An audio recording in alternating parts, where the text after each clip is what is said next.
Today's comic book haul is dedicated to the shop over in Jacksonville, Florida, Gotham City Limit. Unfortunately, last night their shop got hit by a car and suffered some severe damage. In fact, the shop is inoperable. One of their staff members actually got hurt, and I just want to say my thoughts and prayers are out to you guys over at the shop. Ben is a great shop owner. I know this is going to take him some time to recover from this, but I just wanted to wish him the best of luck. If you guys want to head over onto Facebook and search for Gotham City Limit and, show him some love over there, it would be greatly appreciated. So again, Ben and everybody at Gotham City Limit, I wish you the best of luck, and hopefully you guys get on your feet real soon. Now on to the haul.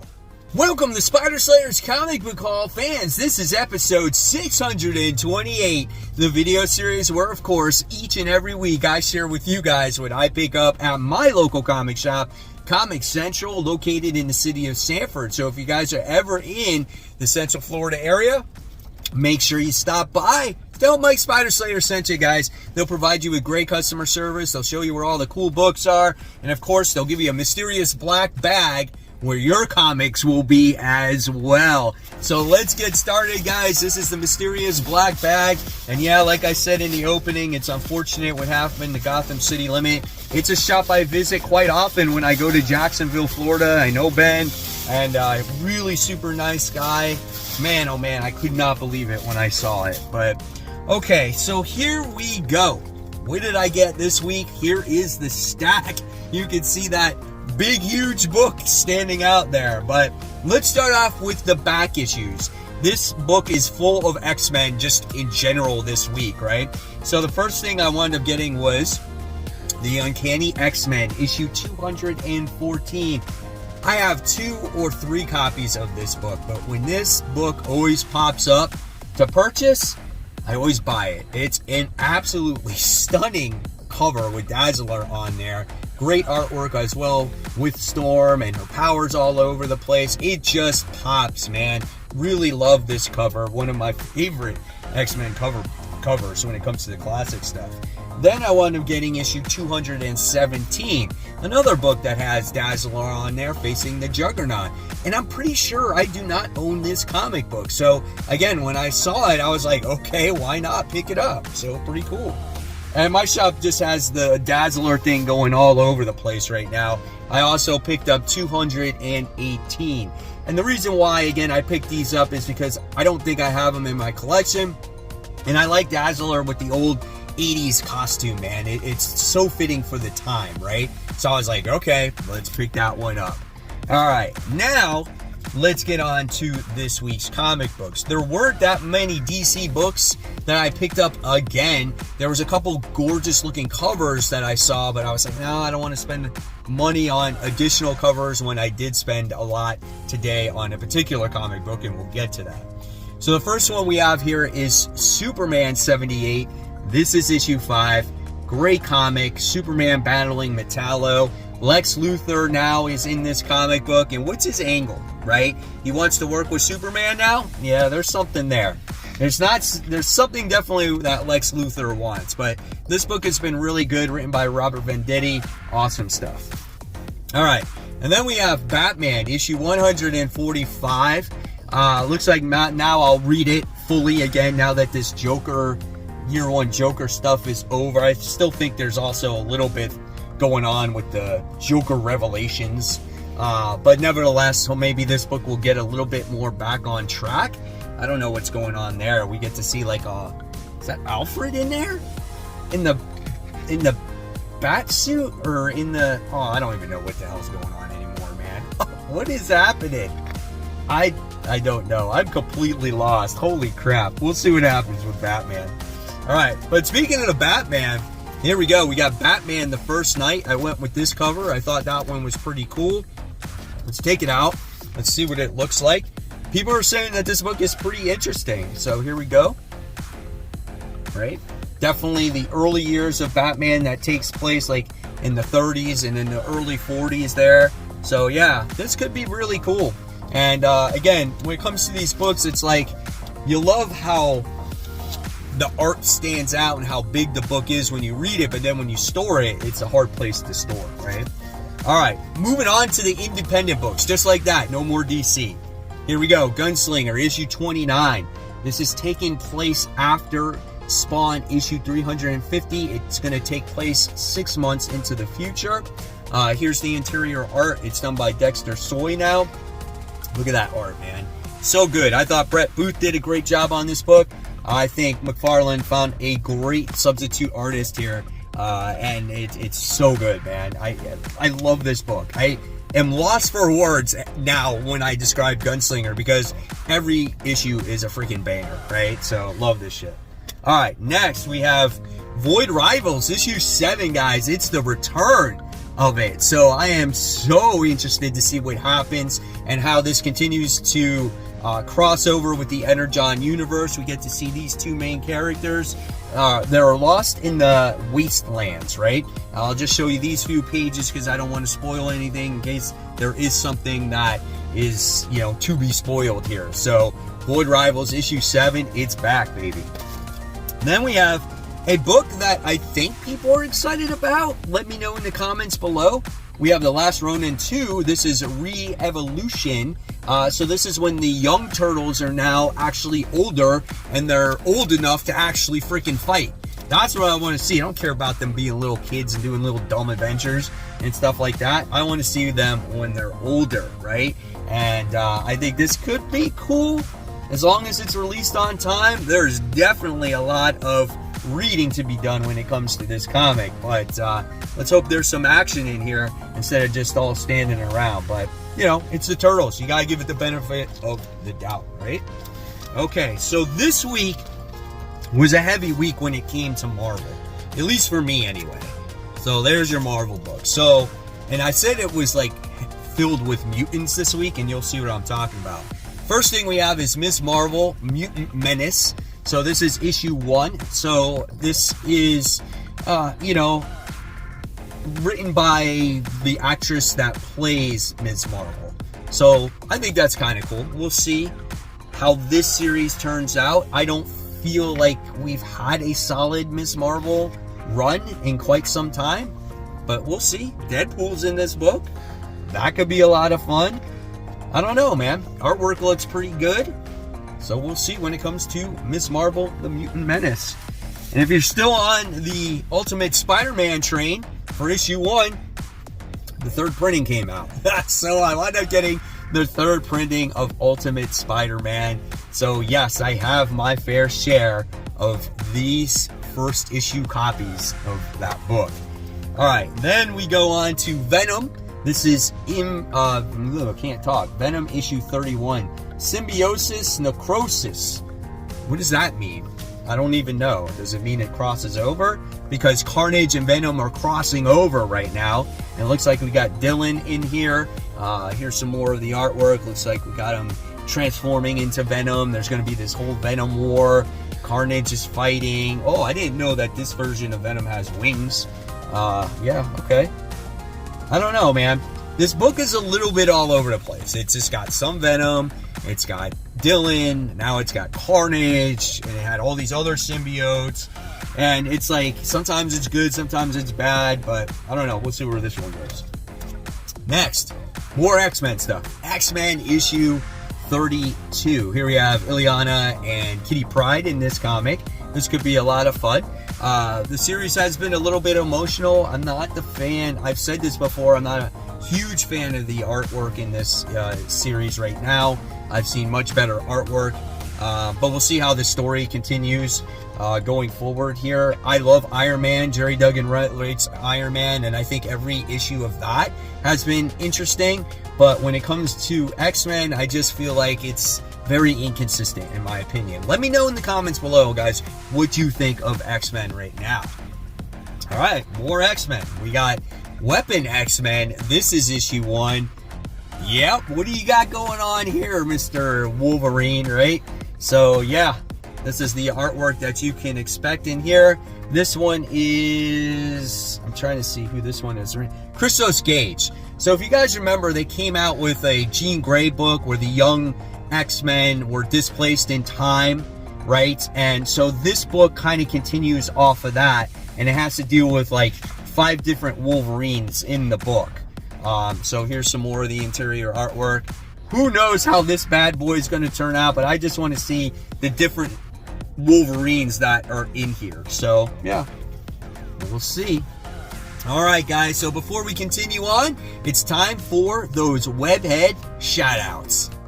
Our first shout-out today goes to Philip, who says, looking around the attic tonight, and guess what I found? Found this bad boy. This is New Mutants, issue 98, the first appearance of Deadpool.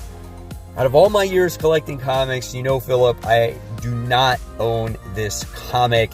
I'm trying to find one at a decent price. I don't even care if it's like a mid-grade or low-grade at this point. I just want the comic book. So congratulations on finding that hidden treasure. Then we have Lamont, who says, so was on Whatnot, got 2 yellow label slabs that was 100 a piece, and the blue label slab for 40 a piece. I overdid it, but good to have it in my collection. So we get to see he's got a Thor comic there. He looks like he's got the first appearance of Omega Red. We got the West Coast Avengers. So some really great stuff there. Congratulations on the wins, Lamont. And then we have Jeffrey, who said, first ever collection purchase, 4 long boxes with Marvel and DC, and indie comics and variants. It looks like he spent $240 for all 4 boxes. You got to share your stuff on here, Jeffrey, on what you found in that collection, so congratulations there. I personally have never bought a collection yet myself, so good luck. And then we have Jediah, who says, just watched Mike's new vid, and I definitely am also a huge longtime Savage Dragon fan. No shame. I can't believe I started reading this book when I was 10 years old. And that is absolutely hilarious because Savage Dragon these days has gone to the very much XXX rated type of comic book these days, but it just makes you laugh. And if you guys want to be part of this Facebook group, just go on over to Facebook. Search for the group called Comic Book Corner 2.0 Webheads Unite. It's absolutely for free, no cost to you. Once you follow the guidelines and answer a couple questions, I will approve you to be in this comic book community where you get to share everything and anything, obviously within good taste, of comic book collecting, right? Whether it's your variant comic books, whether it's your hauls, your CGC grabs, just great storytelling, questions to the other community out there. It's there for you guys. So what are you waiting for? Join Comic Book Corner 2.0 Webheads Unite. And you never know when you can get shouted out on future Comic Book Day hauls. So we're back, and now we have the final thing that has to do with Gang War. We have Gang War Daredevil issue 4. So honestly, this has probably been one of the best Gang War series or tie-ins that has to be offered for readers here. I always thought that the art was really good. I thought the battle with Elektra in here and Bologna was really good. Looks like we got a little bit of Bullseye in this comic also. So there's a lot of great stuff to look at. I mean, this is a visual masterpiece in my eyes, man. And I love the action. So how this all wraps up, who knows? But maybe Gang War goes out with a bang with this book instead of that craptacular Amazing Spider-Man book, right? Alright, more spider stuff. We have Giant Size Spider-Gwen issue 1. As this story continues in here from Spider-Gwen Smash. And then I think next week is the conclusion to that. So if you've been reading Spider-Gwen Smash, I think you need to pick this book up. And then there's obviously going to be a reprint in this comic as well when it has to do with a random Spider-Gwen comic. So I think it has to do with like Mysterio. So yes, I know we're not into maybe the whole reprint size things, but when it comes to the main story for Spider-Gwen Smash, you will have to pick this up. So unfortunately it's $7. Love the cover, and this is a Sailor Moon homage. That's what I was told. So not a huge Sailor Moon fan, but it's a cool cover. Alright, now we have the all-new Spectacular Spider-Man issue 1, done by Herberto Ramos. And this one is written by Greg Weisman. So here's some of the artwork and what you can expect right from the start. Looks like they're facing off against, is that the Jackal there? So I like what I see right from the start, right? It's action, doesn't seem too dialogue heavy. It's in your face. It sounds pretty good. Oh, well, maybe I should stop. There's a lot of dialogue right there. From what I heard, like, Greg Weisman likes to go deep into narration sometimes. So we'll see what happens with it, but I think this is going to be a lot of fun with Miles and Peter teaming up here. So cool stuff. And then I wound up getting this variant cover. So that's kind of cool. Reminds you of like old style, like Spider-Man comics. And then we have the Century. This is issue 4. This is the last issue of this. This was always intended to be a mini-series, and I think we're going to get the conclusion on who is actually going to be the new Century going forward, right? Is it going to be the girl, or is it going to be the guy? So we'll see. I thought this has been a really good story, in my opinion. At least there's a build-up to a new Century. If you're a fan of the original, you probably don't like this. All right, and I can't drop this. It's like a bad habit, guys. Sensational She-Hulk issue 6. The last issue improved for me. It's on the table if she's gonna be an Avenger once again or not. So I was like, you know what? I'm gonna continue it. I mean, it's She-Hulk. I just love the character too much. I hate the Jack of Hearts. Like, I can't stand that love story. And if I don't like it, I don't like it. But I think I might just keep reading it. We did a topic on Comic Book Weekly. That's the live stream that I do with my friends every Tuesday night. And one of those books that I put down was She-Hulk. I just love it too much, man. We'll see what happens. Hopefully, it continues to get better. And you know what? If there's a cool cover that comes out every once in a while, I'll definitely, pick up that cover instead, right? So there we go. Sensational She-Hulk issue 6. All right, and then this was a book that came out last week. I had to read it digitally. I thought it was really good. Sabretooth War, Part 4, Wolverine, issue 44. So wind up getting that one. All right, here you go. Ultimate X-Men, issue 1. Here's one of the covers that I bought, right? Let's check out the interior art. It's what you could expect from Peach Momoko, right? We all know her art style in here. And so I'm excited to see what this book has to offer for readers. I know people are excited about this one. And if you like Peach Momoko and if you love this artwork, I'm game, man. So there you have it. Ultimate X-Men issue 1. Love this cover. This is a great cover. Then I wound up getting this cover. I think this is Armor on there as well. And this one is that new character, Maystorm. So I wound up getting that one. So those are a couple. And then I got this one as well. This is a nice one. Love the colors, how it actually really pops there. And then I wound up getting the 1 in 10. It's like a sketch, right? Paid $7 for that one. And then I got, which I think is probably one of the best ones, Ultimate X-Men issue 1, the 1 in 25. I paid $20 for that one. And there you have it, guys. I didn't go too crazy on the variants, except for Ultimate X-Men, right? So there you have it. Hopefully you enjoyed it. Guys, if you love the content, I have my top 10 most anticipated right here for you to check out. These are comics coming out next week. I'll leave you another video right there. Have a great new comic book day. Remember, support the comic book shops. My thought and prayers goes to Gotham City Limit as well. Guys, always read your comics. Keep buying, keep collecting, do all that stuff. But have a great new comic book day. And I'll see you real soon. Take care.